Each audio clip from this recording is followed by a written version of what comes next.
రోజు పనికి వెళ్తుంది, అమ్మాయిల దగ్గరికి వెళ్ళు, పని చేయు, నాకు పైసలు తెప్పి, నాకు డబ్బులు అవసరము, నువ్వు కాదన్నట్టు చేస్తుంది అక్క. నాకేమో చదువుకున్నాడు ఇష్టం కానీ చదువుకోనిస్తలేదు.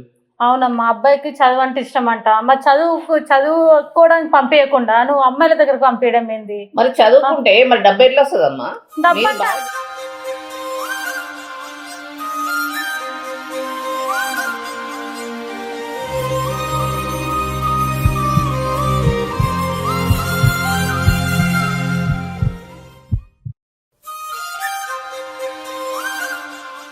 ఏది 100-200 చేస్తే దేనికి సరిపోతాయి అమ్మా? మీరు చెప్పండి, 100-200 చేస్తే దేనికి సరిపోతాయి?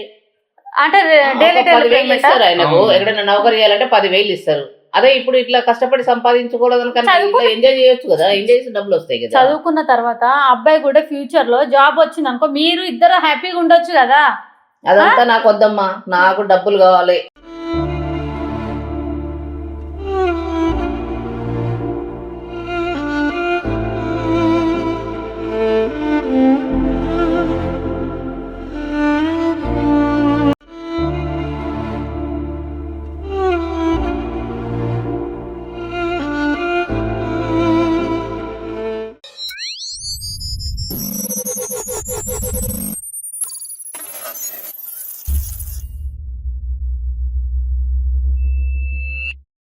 Hi, welcome to my your channel చిత్రం చూడరా. నేను మీ లతని. ఈరోజు మన దగ్గరకు ఒక అబ్బాయి వచ్చాడు, తన సమస్య ఏంటో తెలుసుకుందాం. హాయ్ అండి. హాయ్ అక్క, నా నేమ్ వంశీ. ఓకే. సో నేను మా నాన్నమ్మతో ఉంటాను, మేము ఇద్దరమే ఉంటాము. నానమ్మ నాకు నచ్చని పనికి ఊకే పంపిస్తుంది, నేను చేయలేకపోతున్నా. అంతే, ఆ పని వల్ల నాకు ఇజ్జత్ కూడా దొరకలేదు. అంటే ఏం పని? అమ్మాయిల దగ్గరికి పంపిస్తుంది. అమ్మాయిల జైలుకి పంపించడమా? అవునక్క, అది చేయబుద్ధి అయితే లేదు కానీ మా నాన్నమ్మకి చెప్పలేకపోతున్నా. సంవత్సరం నుంచి ఇదే బాధ ఉంది నాకు. నానమ్మ అంటున్నావు, మరి అమ్మ నాన్న లేరా? అమ్మ నాన్న లేరు, చనిపోయారు. సో నానమ్మ దగ్గరనే ఉంటున్నాను. అయితే తనకి చెప్పాలనుకుంటున్నా కానీ చెప్పలేకపోతున్నా, నాకు ఆ పని ఇష్టం లేదని. మీ వీడియోస్ చూసాను యూట్యూబ్లో, సో హెల్ప్ చేస్తారని చెప్పి మీ దగ్గరకు వచ్చాను. అంటే మీ నాన్నమ్మతో డైరెక్ట్ చెప్పాల్సింది కదా, నాన్నమ్మ నాకు ఇష్టం లేదు ఇట్లా అనేసి. తను ఊకే కోపడుతుంది అక్క, తన దగ్గరికి వెళ్తున్నా చెప్దామని చెప్పి, కానీ తన కోపం వల్ల అయిపోవాల్సి వస్తుంది. తను మాట్లాడుతుంది కూడా ఓపిక లేదు తనకు. సో మీరేమైనా హెల్ప్ చేస్తారు అన్నట్టు మీ దగ్గరకు వచ్చాను. నాకు చదువుకున్నాడు ఇష్టం కానీ నానమ్మకి ఇలా అంటే పైసా పిచ్చి పట్టింది. పైసా నాకు డబ్బులే కావాలా, చదువు పక్కకు పెట్టు అన్నట్టు మాట్లాడుతుంది. సో ఏదైనా హెల్ప్ చేస్తారు అన్నట్టు వీడియోలు చూసి మీ దగ్గరకు వచ్చాను. నాకు తను అన్నం కూడా పెట్టేది, ఇంట్లోకి రాని అది పని చేయకుంటే. అంటే అమ్మాయిల దగ్గరికి వెళ్ళి డబ్బు తెస్తేనే తిండి పెడితే ఇంట్లోకి రానిస్తా అంటది, లేదంటే నువ్వు ఇంట్లోకి రావద్దు అని చెప్తావు. నాకు పని చేసుడు ఇష్టం లేదు, టార్చర్ ఉంటుంది ఆ పని చేయాలన్న. ఎందుకు టార్చర్? వాళ్ళు హరాస్మెంట్ చేస్తారు, సిగరెట్ పెడతారు, కొడతారు, తిడతారు. వెళ్ళిన కొందరు దొరుకుతారు, అంటే వాళ్ళు నచ్చినట్టుగా ఉండాలి. సో నాకు పని ఇష్టం లేదు, నేను చెప్పలేకపోతున్నా. మీరు హెల్ప్ చేస్తారు అన్నట్టు చూస్తున్నాను. ఓకే, మరి ఒకసారి వెళ్దాం మీ నాన్నమ్మ దగ్గరికి, కలుద్దామా? ఏమిట్రా వంశీ? అక్క వచ్చింది, అక్కని తీసుకొచ్చాను. నమస్తే. తెలిసిన అక్క, తెలిసిన నీకు చూపిద్దాము. నాకు తెలియకుండా నీకెవరు తెలుసు? మామూలుగా మా తమ్ముడు వాళ్ళ ఫ్రెండే. మీ తమ్ముడు వాళ్ళ ఫ్రెండ్? మా తమ్ముడు ఈ అబ్బాయి సేమ్ క్లాస్మేట్. మా ఫ్రెండ్ వాళ్ళ అక్క. నీకు ఒకసారి పరిచయం చేద్దామని. నాకు పరిచయం చేస్తాం? ఎందుకు నాకు పరిచయం చేయడం చెప్పు. చూడక్క, ఊకే ఇలా సీరియస్ గానే ఉంటది, ఎప్పుడు చెప్పినా మాట చెప్పినా కదా, ఇట్లా ఏం చేయాలో కూడా అర్థం. ఎందుకు అబ్బాయి అక్కని తీసుకొచ్చినట్టు అంత సీరియస్ ఎందుకు మాట్లాడుతున్నారు? అంటే మీరు కొత్తలో చూస్తే మరి ఎందుకు తీసుకొచ్చిండి ఏంటో అడగాలి కదా. అక్క అని చెప్పిన కదా, మా తమ్ముడు తను ఇద్దరు సేమ్ క్లాస్మేట్. క్లాస్మేట్ అంటే కరెక్టే, నాకు ముందు ఏం తెలియకుండా తీసుకొచ్చారు. నాకు కొంచెం ఎవరు ఏంటి అని అడిగాను, దాంట్లో తప్పేం లేదు కదా. తప్పలేదు. తీసుకొచ్చినా ఇంతే తిడుతుంది, సీరియస్ అవుతుంది. ఎందుకు చెప్పలేనక్క బాధ. అర్ధనంగా పనికి పంపిస్తుంది. నాకు చదువు ఇష్టం అంటే చదువు వద్దంటది, పనికి పో అంటది. పైసల కోసం టార్చర్ పెడుతుంది అక్క. అవును, డబ్బుల గురించే కదా. నేను మీ డాడీకి పెళ్లి చేస్తే, నాకు అరేంజ్ మ్యారేజ్ చేస్తే ఎంతో డబ్బు వచ్చు. ఇప్పుడు మీ డాడీ ఏం చేసిండు? నాకు తెలియకుండా పెళ్లి చేసుకున్నాడు. మీ అమ్మ వాళ్ళు లేరు కదా అక్క, నేను ఉన్నానని బాగా చూసుకోవాలి కదా. మరి ఇప్పుడు నేను బాగా చూసుకుంటున్నా, డబ్బు కావాలి దేనికైనా కూడా. డబ్బు నా మీద చూపిస్తుంది, రోజు పనికి వెళ్తుంది, అమ్మాయిల దగ్గరికి వెళ్ళు, పని చేయు, నాకు పైసలు తెప్పి, నాకు డబ్బులు అవసరము, నువ్వు కాదన్నట్టు చేస్తుంది అక్క. సో నాకేమో చదువుకున్నాడు ఇష్టం కానీ చదువుకోనిస్తలేదు. అవునమ్మా, అబ్బాయికి చదువు అంటే ఇష్టం అంట. మరి చదువుకోవడానికి పంపించకుండా నువ్వు అమ్మాయిల దగ్గరకు పంపించడం ఏంది? మరి చదువుకుంటే మరి డబ్బు ఎట్లా వస్తుందమ్మా?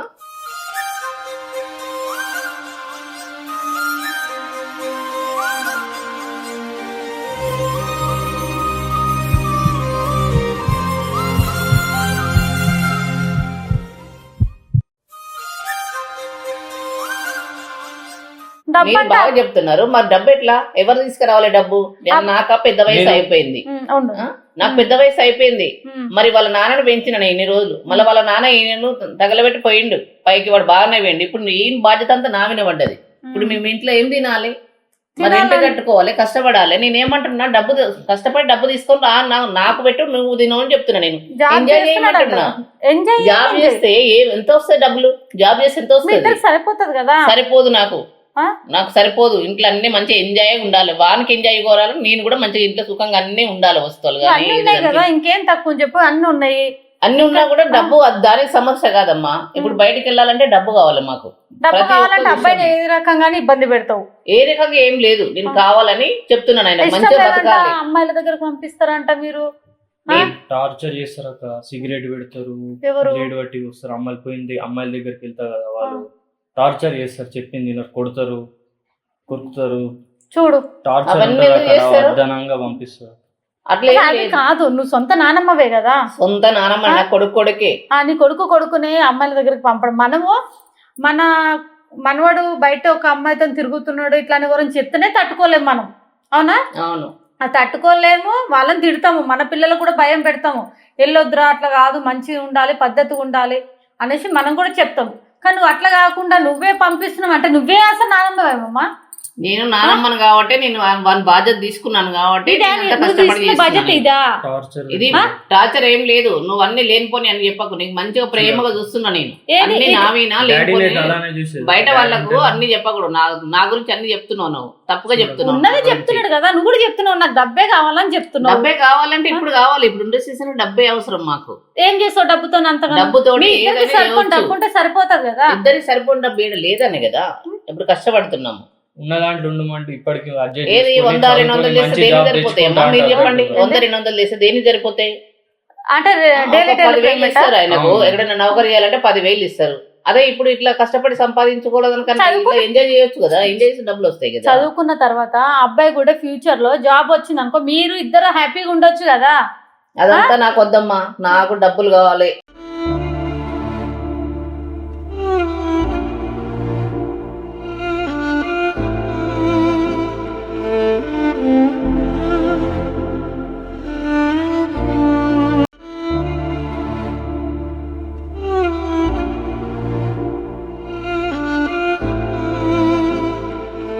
ఏ రకంగా నాకు డబ్బులు కావాలి, డబ్బులు తీసుకొచ్చి ఎక్కడైనా పంపిస్తావు. ఎక్కడైనా పంపించడం ఏంది? వానికి తెలియదా ఎట్లా అయింది? వాళ్ళ అమ్మాయిలతో తిరుగుతున్నాడు అది ఇది అని చెప్పి నీతో చెప్తున్నాడు. అమ్మాయిలతో ఎట్లా ఉండాలో వీనికి తెలియదా? ఇప్పుడు నీ దగ్గర చెప్తున్నాడు. ఇంట్లో మాట బయట చేస్తున్నాడు. ఎందుకట్లా? ఇంట్లో మాట బయట ఎంతమంది లేరు, ఒక్క ఆమెనే చేస్తున్నాడా? అతను ఒక్కడే చేస్తున్నాడా? నువ్వేమో మాట్లాడడానికి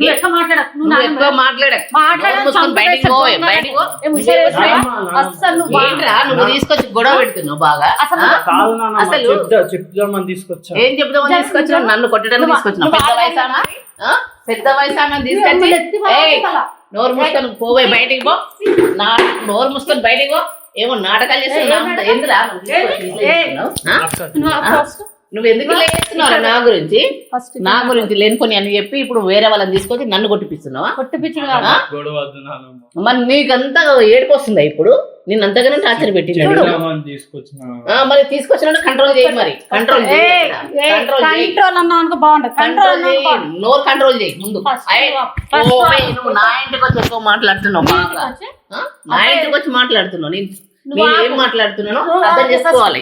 నేను ఇంత మంచిగా చెప్పి నీకు చిన్నప్పటి నుండి నేను పెంచితే నాకు బయట వాళ్ళని తీసుకొచ్చి నా పరువు తీస్తున్నావు కదా నువ్వు. ఎంత మంచిగా చూసినావు అమ్మా. నేను చిన్నప్పటి నుండి చూసినమ్మా, ఇప్పుడు ఇంత చిన్న పిల్ల ఉన్నప్పటి నుండి నేను చూసిన.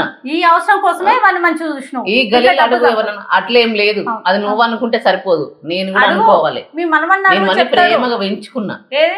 ప్రేమ పెంచొచ్చు, ప్రేమగా పెంచుకొని అమ్మాయిల దగ్గర పంపించడం అనేది. నేను అమ్మాయిల దగ్గర పంపించడం అంటే ఏదో ఒకలాగా డబ్బు సంపాదించుకొని మన సుఖంగా ఉండొచ్చు. ఆ లెక్కకు నేను సంపాదించుకొచ్చి సుఖంగా ఉండదు. అమ్మాయిలతోనే అమ్మాయిలతోటి అది మాకు తెలిసింటే సరిపోతుంది కదా. నీ వరకు ఎట్లా తెలిసింది? ఇతను వచ్చి నీకు చెప్పుకుంటేనే కదా. వాళ్ళు పెట్టే టార్చర్ తట్టుకోలేక ఏం టార్చర్ పెడతారు? మగపిల్లోడు కాదా? వాళ్ళు టార్చర్ పెడితే నీకు ఎలాగనో అడ్జస్ట్ అయ్యి నువ్వు నోరు మూసుకొని ఉండాలి గానీ వేరే వాళ్ళకి చెప్తావా నువ్వు? వాళ్ళు ఎంత టార్చర్ పెట్టినా అడ్జస్ట్మెంట్ రమ్మంటావు అక్కడ డబ్బు కోసము. వాడిని ఎంత అయినా ఇబ్బంది పెట్టినా ఇబ్బంది ఎందుకు పడతాడు? ఇబ్బంది ఏం లేదు. సిగరెట్ పెడతారు, కొడతారు, టార్చర్ చెప్పలేనా కొన్ని. మరి ఇన్ని రోజులు నాకెందుకు చెప్పలేదు? ఇప్పుడు పోయి నాకే చెప్తే నేను ఎట్లనో సర్ది చేసుకొని ఎట్లనో మనం కష్టపడతామని అనుకుంటుంటాం కదా. నువ్వు వేరే వాళ్ళని తీసుకొచ్చి నన్ను కొట్టిపించి నా మీద సై చేసుకుంటుందామా? అసలు నీకు బుద్ధి ఉందా? నీకు బుద్ధి ఉందా? నువ్వు వేరే వాళ్ళని తీసుకొచ్చి నన్ను ఇట్లా మాటలు తిట్టిపించుకుంటా నా మీద చేయి చేయించుకుంటావు నువ్వు. నేను పెంచిన దానికి నాకు ఇదేనా నువ్వు ఇచ్చే గౌరవం? ఇదేనా? పెంచిన దానికి రుణం తీర్చిపించుకుంటున్నావు కదా. ఇప్పుడు రుణం ఏం మీరు అనుకుంటున్నారు, నేనేం రుణం తీర్చుకోవట్లేదు. నేను మంచిగా బతకాలి నలుగురు ఇట్లా. ఒక రూపాయి పంపించుకుంటా మాట్లాడుతున్నారు తెలుసా నీకు? ఎవ్వరు ఎట్లన్నా వాడుకొని అమ్మా, నాకు సంబంధం లేదు. డబ్బు కావాలి, డబ్బు చేయలేదు, నీకు డబ్బు కావాలి. దేని గురించి అవసరం లేదు. చెయ్యని వాళ్ళు ఎంతో మంది ఉన్నారు. ఇప్పుడు వీడు బయట చెప్పింది కాబట్టి మీకు తెలిసింది. అదే చెప్పకుండా ఉన్న వాళ్ళు ఎంతో మంది ఉన్నారు. అవును, వాళ్ళు చెప్పుకుంటలేరు. వీనికి భయపట్టి వీనికి పెట్టే టార్చర్లు తట్టుకోలేక వీడు ఎన్నోసార్లు నీకు చెప్పడానికి నువ్వు ట్రై చేస్తే నువ్వు అంత భయపడుతూ కొడతావు. చెప్పలేక మాట్లాడకు. అన్ని ఎక్కించి ఎదుటి వాళ్ళకు నావిన బ్యాడ్ చెప్పి ఇప్పుడు ఆమె తీసుకొచ్చి ఆమె ముందట నువ్వు నటించకు. నువ్వు నటిస్తున్నావు, బాగా నటిస్తున్నావు నువ్వు. నేను లేకుంటే నువ్వు ఉండగలుగుతావా? నీకున్నదా ఎవరన్నా? నేను ఒక్కదాన్నే కదా పెద్ద మనిషిని. అదే కదా మంచి చెడు చూసుకున్నదాన్ని నేను. మనం గౌరవంగా ఉండాలని నేను చెప్తే డబ్బులు సంపాదించుకో బిడ్డ. అదే వాడిని ఎంత హింస పెట్టినా ఏం బాధ పెట్టినా వీనికి ఎవ్వరు లేరనే కదా నువ్వు ఇంత పెట్టేది. ఎవ్వరు ఏం లేరని కాదు, నేను ఉన్నా నా కొడుకు లాగానే నేను చూసుకుంటున్నా. నీ కొడుకు ఇట్లా పంపించినవా? నా కొడుకును మంచిగానే చూసుకున్నా, వీళ్ళు కూడా మంచిగా చూసుకుంటారు. మీరు ఎట్లా అర్థం చేసుకుంటారు? నీ కొడుకుని అమ్మాయిల దగ్గర పంపించే లైఫ్ సాగించిరవంది లేదు, అలా ఏం లేదు. ఎందుకంటే నా కొడుకు అట్లా చెప్పినప్పుడు వినలేదు కాబట్టి వీని నిన్ను మంచిగా చూసుకోవాలనే నా బాధ. మంచి చూసుకోవాలి ఇంకేం మంచిగా చూసుకుంటున్నా. నా కష్టం నీకేం తెలుసు? నా కొడుకుతో కష్టాలు పడ్డా, ఇప్పుడు వీనితో కూడా కష్టాలు పడుతున్నా. ఈ లైఫ్ వచ్చే ఇంత వయసుకు వచ్చే వాళ్ళకి కూడా నన్ను సుఖపెట్టకపోతే ఇక జీవితాంతా వీళ్ళతోటి నేను ఇప్పుడు ఊరెండు అప్పులు చేసిన నేను. తిండికి దానికి దీనికి ఇంకా అప్పులు ఎక్కడ నీ దగ్గర? అసలు బుద్ధి లేదా నీకు? బుద్ధి లేదు. ఇప్పుడు బాగా ఏడుపులు వస్తున్నాయి. ఏంటమ్మా చెప్పు చెప్పు ఏంటి? దెబ్బలు తింటావా? నువ్వు దెబ్బలు తినడం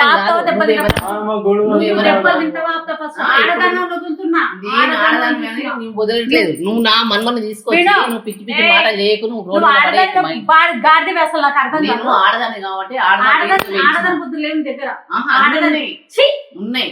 నువ్వు ఆడదాని ఎట్లా చెప్తారు అసలు? అసలు నువ్వు ఎవరే నన్ను అనడానికి? నా ఇష్టమైన చెప్పకమ్మా, ఎట్లా చూస్తా మంచిగానే పెంచుతున్నా. అమ్మాయిల దగ్గర పంపించడమా? అబ్బాయి ఎంత బాధపడుతుండు. నువ్వు కొత్త 1 year నుంచి అంటున్నావు. అబ్బాయి 1 year లేదా ఏం లేదు.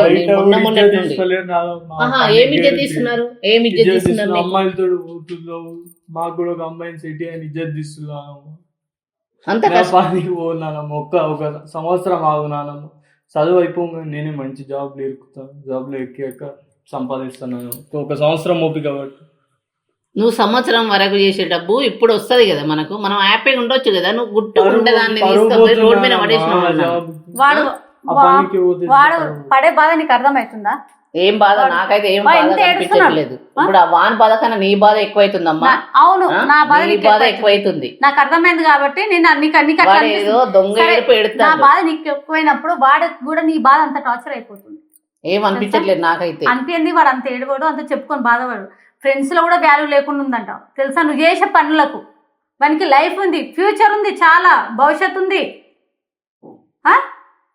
అసలు నానమ్మ సరే నీ కొడుకుని ఇట్లా పెంచినవా?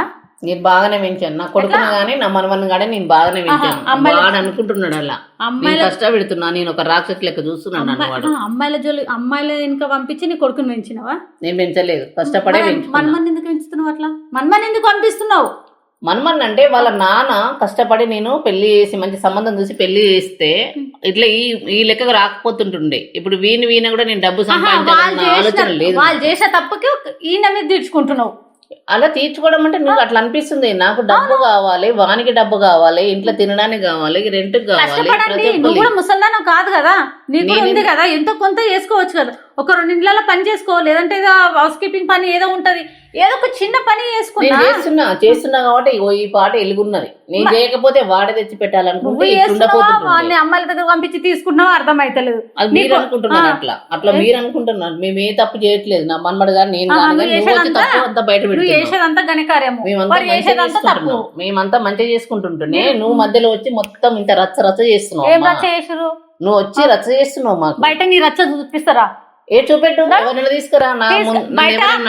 ఇంటికి నేను రాను అంటున్నారు సార్. అడిగితే బయట ఆమె గురించి మాకు ముందర మాట్లాడకండి అని అంటున్నారు బయట. నా ముందర అనుమానమ్మా, నేను ఏం ఎందుకంటే మాటలు అన్నారు. ఇప్పుడు నిజం ఉంటే చెప్తారు కదా ఎవరైనా, వద్ద ఉన్నారు కాబట్టి మాట్లాడుతున్నారు. అందరు నీకే కనబడుతున్నాను కానీ బయట నేను అందరితో మంచిగానే ఉంటాను. నేను ఎవరితోటి చెప్పారు. అందుకే ఇప్పుడు పిలుస్తా కూడా ఒకసారి అడుగుదాం రండి అన్నమాట. అమ్మ మేము ఆమె జోలికి రా, మీరు వెళ్ళిన తర్వాత మళ్ళీ మమ్మల్ని తిడుతుంది, మేము రామామె జోలికి అని చెప్తున్నారు. ఎందుకు తిడతా నేను? తిట్టినారే వీళ్ళని గలీలా? ఎవరితో గొడవ పడ్డానా అసలు? భయపడుతున్నాడు ఏమంటుంది కదా, ఇప్పుడు నువ్వు తీసుకొచ్చిన ఆమె అంటుంది కదా నేను గొడవ పడుతున్నా, నేను రాక్షసుని చెప్తున్నా. ఎందుకు భయపడుతున్నావు అంతగానం? ఎందుకు భయపడు? నువ్వు ఇట్లా భయపడుతున్నా అట్లా చేస్తుంది. లేదు నానమ్మ, ఇక చదువుకొని మంచిగా జాబ్ తెచ్చుకుంటా, ఇప్పుడు పనికి పోనానమ్మ. నీకు ఒక్కటి కన్న ప్రేమగా ఆలోచించు. నేను ఆలోచిస్తానమ్మా, నీ మనమడు కాదు, నా కొడుకే వీడు. నా కొడుకు చనిపోయిండు, కానీ నా కొడుకు మళ్ళీ దేవుడు నా కొడుకు రూపంలో నాకు ఒక మనమని ఇచ్చిండు. నేను వాడిని చూసుకుంటా, మంచి నడుపుకుంటా, నా కొడుకుని ఎట్లా పెంచినా అట్లా చూసుకుంటా అంటే నీకు ఎంత ఆనందం ఉంటుంది చూడు. సరే అమ్మా, ఇక నుంచి అట్లనే పెంచుకుంటా. నేను ఏదో ఇక జరిగిపోయింది. ఇక నుంచి మీరు చెప్పారు కాబట్టి మీ ద్వారా నాకు కొంచెం అర్థం అవుతుంది. ఎందుకంటే నేను పెద్ద వయసు ఆమె ఇన్ని రోజులు ఏదో చేపించిన. ఇక నుంచి మేము మంచిగానే ఉంటామా, నా కొడుకులానే చూసుకుంటా. నా కొడుకే అనుకో, నా కొడుకు లాగానే అనుకుంటా, నా కొడుకే అని అనుకుంటా. నా కొడుకు చనిపోలేదు. అబ్బాయి ఎంత బాధపడుతుండు, ఎంత హింస. ఇంటికి రానియమంటాను, అమ్మాయిల జోలికి పోతేనే నా దగ్గర రావాలి, ఇంట్లోకి రావాలి, నీకు అన్నం పెడతా. అమ్మ నేను చెప్పింది ఒకటే, కానీ నీకు కల్పించి చెప్పిండు. ఇక నుండి ఏం జరగదు, మంచిగా చూసుకుంటా నేను. సరే, అమ్మాయిల జోలికి పంపించడం అలాంటివి ఏం జరగదు. ఏం చేయనమ్మా. ఇక నుంచి వెళ్ళి ఇప్పుడు మీరు చెప్పారు కాబట్టి నాకు కళ్ళు తెరుచుకున్నాను. నేను ఇక నుంచి నా మనమని బాగానే చూసుకుంటాను, మంచిగానే ఉంటాను. ఇక నుంచి నువ్వు ఎవరికి చెప్పకూడదు కదా, ఏ విషయాన్ని కూడా నువ్వు ఎవరికి చెప్పకు. మన గుట్టుకున్న వాళ్ళను బయట వాళ్ళకి చెప్తే ఇట్లా ఉంటది గొడవలు. అది ముందే తెలుసుకోవాలి, మీరు ముందే తెలుసుకోవాలి. అది అసలు నాకు అర్థమంటే వీడు చెప్పాలి కదా అక్కడ ఏం బాధపడుతున్నాడు. ఇప్పుడు మూడో వ్యక్తికి చెప్పే వరకు మీకు తెలియని విషయాలు కూడా నాకు తెలుస్తున్నాయి. ఇప్పుడు నాకు అసలు ఎవరికి తెలియని విషయాలు చెప్పాలి అంటే అమ్మ ఆమె పెద్ద రాక్షసి నాతో చెప్పొచ్చు కదా, నీకు ఏదైనా ప్రాబ్లం ఉంటే నాతో చెప్పొచ్చు కదా. నువ్వు ఇప్పుడు ఈ మంది తీసుకొచ్చి ఇప్పుడు ఈ లొల్లి చేసినాక బయట మొత్తం అందరు చూస్తున్నారు మన గురించి. ఇప్పుడు నువ్వు చేయబట్టే కదా ఆమెను తీసుకొచ్చింది. ఆమెను తీసుకొస్తానేమో మన ఇద్దరి భాగవతం అంతా బయట పెట్టింది. అట్లా వినేదాన ఉంటే అబ్బాయి నన్ను ఎందుకు తీసుకొస్తాడు, మనం ఎందుకు మాట్లాడాల్సి వస్తుంది, నాకు గొడవలు ఆడాల్సిన అవసరం ఏముంటుంది? మీరు ఒక్కటే అర్థం చేసుకోండమ్మా, నాకు అతను ఏం చెప్పలేదు కాబట్టి నీకేం చెప్పిండో అతను ఏం ఏడ్చిండో ఎన్నోసార్లు చెప్పని ట్రై చేసినట్ట. కానీ నువ్వు ఈ మంచితనంలో లేవు, మూర్ఖత్వంలో ఉన్నావు కాబట్టి అబ్బాయి ఏం చెప్పలేకపోయిండు. నాకు పెద్ద వయసు సర్ది చెప్పాలి. నువ్వు నాకు సర్ది చెప్పి నానమ్మ గిది కాదు గిది అని నువ్వు చదువుకున్నావు, నువ్వే ఎంతో అంత కొంచెం చదువుకున్నావు కదా, మరి ఆలోచన నీకు లేదా? మా నానమ్మని కష్టపెట్టకూడదు. సరే చూసినా కానీ నానమ్మ కోపంకి వస్తుంది, అందుకే చెప్పలేకపోయినా నానమ్మని చూడంగా భయంతో. ఇప్పటి నుంచి అయినా ధైర్యంగా ఉండు, మంచి ఇద్దరు హ్యాపీగా ఉండండి. చేసుకున్న దాంట్లో ఉన్న 10 రూపాయలు ఉన్నా 5 రూపాయలు హ్యాపీగా తినండి, ఉండండి. ఎందుకు ఇవన్నీ ప్రాబ్లమ్స్ రావు కదా. నువ్వు కూడా ఇంకోసారి అమ్మాయిల జోలికి పంపించడం కానీ అక్కడ వెళ్ళు ఇక్కడ వెళ్ళు ఇవి ఒక్కొక్కరు నా ముందల ఇప్పుడు ఇట్లా మాట్లాడుతున్నావు తర్వాత మారుతావా అనేది లేదు. నా దగ్గర అయితే మీరు ఇక్కడ చేసిన వీడియోస్ రికార్డింగ్స్ నా దగ్గర ఉన్నాయి. నువ్వు మళ్ళీ నెక్స్ట్ టైం అబ్బాయిని ఇంకెక్కడ అమ్మాయిల జోలికి వెళ్ళి నాకు డబ్బు తీసుకురా అన్నావు అనుకో, అబ్బాయి నాకు చెప్తే ఖచ్చితంగా సరే అమ్మా ఇక నుండి అట్లాంటిది ఏం జరగదు. ఇక నుంచి నా మనమని మంచిగా చూసుకుంటా, నా కొడుకులాగానే చూసుకుంటా. ఆ కొడుకు లేడు కాబట్టి ఇప్పుడు ఆ కొడుకు రూపంలో ఉన్న అది ఇప్పుడైతే సరే అమ్మ నేను చేసిన తప్పే, ఒకవేళ తెలిసి తెలియకుండా ఏదైనా తప్పు చేస్తే ఓకే నన్ను క్షమించమ్మా, నువ్వు ఇంత పెద్దదాన్ని కదా పర్లేదు, అర్థం మీరు చేసుకొని పెద్దోళ్ళు, నువ్వు అడుగుతున్నారు. తొందర అర్థం చేసుకున్నావు కాబట్టి సరిపోయింది. ఓకే అమ్మా, నెక్స్ట్ టైం మాత్రం అట్లాంటి ప్రాబ్లం రానియకు. ఓకే ఈయన నీ మనమాడు కాదు, కొడుకు. ఓకే నీ కొడుకుని ఎట్లా పెంచినావో ఈ అబ్బాయిని కూడా అదే మాదిరిగా చూడు. ఓకే ఫ్యూచర్ లో మీరే రేపు పొద్దున చేతగాని టైంలో అడ్డం పడ్డారు అనుకో, ఏదైనా జరిగింది అనుకో, నీ అబ్బాయే కదా చూసేది. అవునమ్మా. ఇప్పుడు కొడుకు లేదు, కోడలు లేరు, ఇతనే ఇంకా నీకు. ఇప్పుడు నువ్వు తీసుకొచ్చినందుకు మంచి పని చేసింది రా వంశీ, ఎందుకంటే మంచిగా జరిగింది నాకు కూడా. ఎన్ని రోజులు నేనేదో తెలియని వయసులో తెలియని మత్తులో ఉన్న డబ్బు కావాలన్న ఆలోచనలు ఉన్నా కాబట్టి ఇప్పుడు ఒక రకంగా ఫస్ట్ మేము మాకిద్దరు గొడవ పెట్టించిన మాకు ఇప్పుడైతే మంచిగా అనిపిస్తుందమ్మా. ఇప్పుడు మేము ఈ నుండి ఏం గొడవలు పడము, నా మనమనే నేను మంచిగా చూసుకుంటాను. నా కొడుకు గొడవలు అన్నది పక్కన విషయం, కానీ అమ్మాయిల జోలికి వెళ్ళడం సరే అమ్మా, అట్లా ఏం లేదు. చదువు సరే సరే, చదువు అయిపోయిన తర్వాత చదువుకున్న ఇంట్రెస్ట్ ఉంటే చదివిపియు, లేదు నాన్న జాబ్ చేసుకొని బతుకుదాం అంటే ఓకే, జాబ్ చేస్తూ చదువుతూ ఉన్నాను, హ్యాపీగా ఉన్నారే ఇద్దరు. సరే అమ్మా, సరే నువ్వు చెప్పినట్టే ఇక్కడ నుంచి వెళ్ళి గుట్టుకుంటాము, ఎవరి జోలికి పోము, మా కష్టం మీద మేము పడతామమ్మా. చెప్పినందుకు థ్యాంక్స్ అమ్మా, థ్యాంక్ యూ సో మచ్ అమ్మా. ఓకేనా, భయపడకండి, జాగ్రత్త. నువ్వు దేన్ని చేయి నానమ్మ, ఏదైనా తప్పు అనిపించింది అనుకో, నానమ్మ ఇది తప్పు, నానమ్మ మనం ఇట్లా వెళ్దాం, ఇది చేద్దాం అన్నట్టు అది మాదిరి చెప్పుకోవాలి. చెప్పకుండా నీ భయం నీ లోపల పెట్టుకొని నాన్నమ్మకి చెప్పకపోవడం, నా మనవాడు హ్యాపీగా ఉంటున్నాడు కదా, వాడికి ఇంకేం లేదులే అన్నట్టు తను కూడా ఆ మాదిరిగా ఫీల్ అయిపోతుంది. మరి అంతే కదమ్మా, నాకు వాళ్ళ మనసులో మాట చెప్తే నేను ఇంత దూరం రాకపోతుంటే ఇప్పటి నుంచి నీ మనసులో ఏం బాగా వ్యక్తి తెలియకుండా మీ ఇద్దరి మధ్యలో డిస్కషన్ చేసుకొని, అది మంచి అయితే మంచి, చెడు అయితే చెడు, ఇద్దరు డిస్కషన్ చేసుకొని ముందుకెళ్ళిపోండి. నేను ఎప్పుడన్నా కోపంగా ఉన్నప్పుడు చెప్పకు నీ బాగా, నేను ఎప్పుడన్నా సంతోషంగా ఉంటా కదా అప్పుడన్నా చెప్పు. నువ్వు ఎప్పుడు భయపడ్డా, ఎప్పుడు ఒకలాగానే ఉండను కదా, ఒకసారి మంచిగా ఉంటా, ఒకసారి నవ్వుకుంటాను, సంతోషంగా కోపంగా ఉంటున్నప్పుడు చెప్పకుండా, నేను నవ్వినప్పుడు సంతోషంగా ఉన్నప్పుడు చెప్పు. అప్పుడైతే ఇంకా ఎవరు మూడో వ్యక్తి మన మధ్యలోకి రారు కదా. ఇప్పుడు మన ఇంట్లో గుట్టు బయట వేసినావు, సరే అమ్మ ఎవరికి చెప్పకు, ఇప్పుడు మేము మంచిగానే ఉంటావు, నువ్వు కూడా బయట ఎట్లా వచ్చినావు చుట్టపాము లేక అట్లనే వెళ్ళిపో. నెక్స్ట్ టైం మాత్రం అబ్బాయిని ప్రాబ్లమ్స్ క్లియర్ ఓకే అమ్మా, ఓకే అమ్మా, నమస్తే అమ్మా, వెళ్ళిరండి. Okay, bye.